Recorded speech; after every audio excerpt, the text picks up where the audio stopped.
Maganda bang klase ng Eureka? Opo, lang. Ayan. Yan, Eureka. O, ito. 2 burner siya na electric stove. Ano lang natin para ano naman, maalaman. Ayan. Kaya ito. Ito siya. Ganda.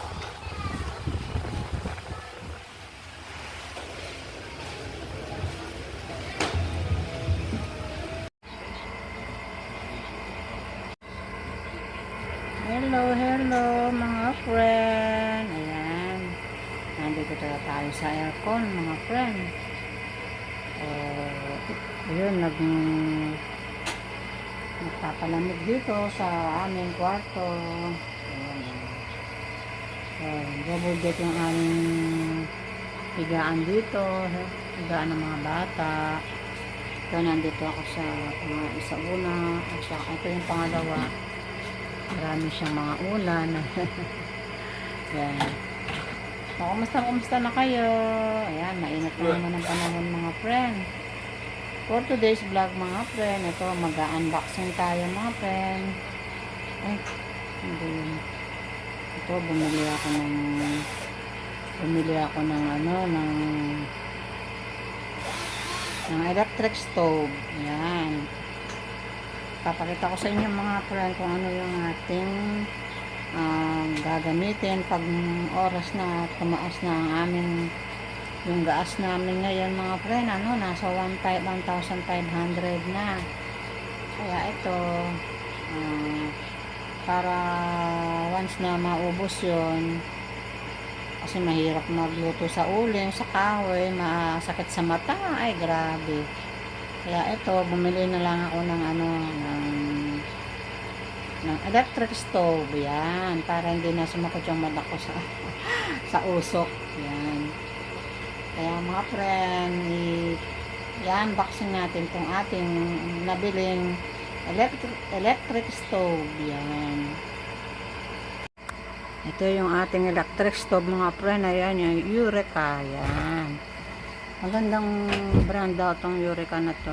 Double oil electric stove. Ayan.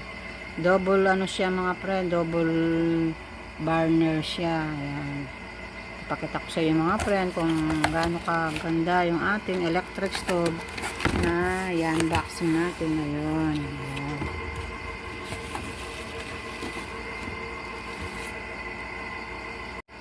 Ayan, ito na yung ating electric stove. Ayan, kanina pinatry ko kanina. Ito yung pinakamaliit niya, yung small burner. Tapos ito yung malaki. Maganda siya mga friend. Ito. Ayan. Ayan, dalawang siya. Ayan. Once na tumaas yung, kasi tataas daw ng ng mahigit 1,500 ang gasol ngayon, yung ginagamit sa pagluluto. Alam nyo naman, araw-araw meron tayong niluluto, lalo na yung ating konting business, kailangan natin yung kalan. Yan, ito yung kanyang cord. Yung cord niya, makapal yung cord niya. Yan.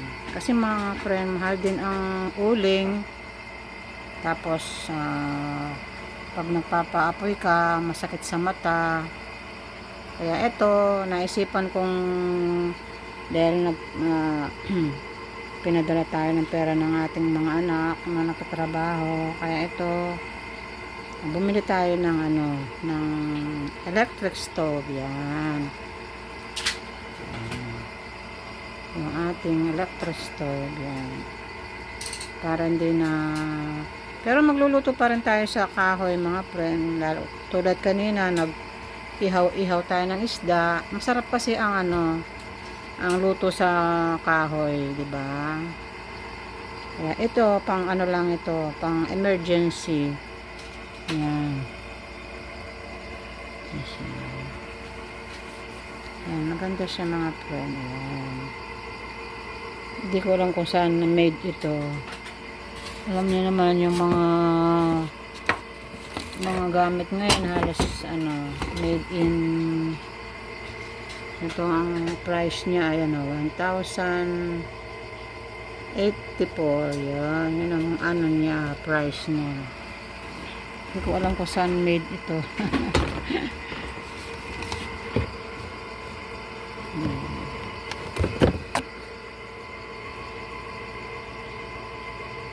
Ito, Eureka.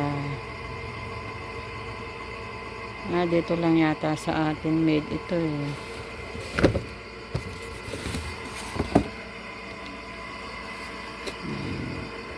Hindi ko alam kung saan made ito.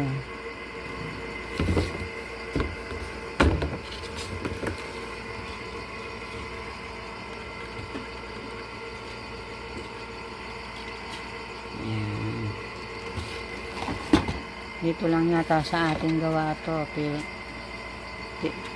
Hindi ko alam kung China o Taiwan. Ayan. Importante may magamit tayo pag nagluluto, di ba? Ito meron siyang manual yan.